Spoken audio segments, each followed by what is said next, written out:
Hello सांग माने थरे गोटे छोट छुआटी गोटे जमीरे जाई गोटे छोट मंजीटी रोपीदेला एवं से प्रतिदिन जाई से मंजी उपरे पानी देउथला एवं ता सहित एकुटिया कम वयस रे कथा हेउतला एवं से आशा करुथला ताहाकु से पानी देला परे किछि मास गला परे ताहा गछ उठी ताकू फल देबो बोली एवं ताहा मास मास बीती गला किंतु से मंजीटी तोपिला परे मध्य पानी देला परे मध्य गछ उठिला नाही। से छोट छुआटी बहुत हताश हो गला गछटी न उठिबारु से भाबिला जे मु बहुत बड़ भूल कर देइछि एई मंजीटी रोपी देई। आ परे तारो जेजेमा आसी कहिला जे जहा देखा जाय नहीं सेथिरे अनेक प्रगति थाए मंजी भितरे अनेक शक्ति जमा हेउछि।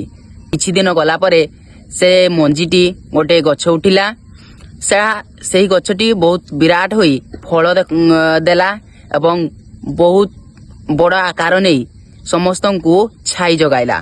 तो सांग माने ए स्टोरी आमे शिखिबा को पाइबा जे कोनोसी कार्य करिले आमे जदी फल डेरी रे मिलुची तो किछि नाही किंतु आमे ताहा छाड़िबा दरकार नाही कारण डेरी रे मिलिले मध्य आमको ताहा सफलतार सीढ़ी चढ़ाई थाए। राधे राधे।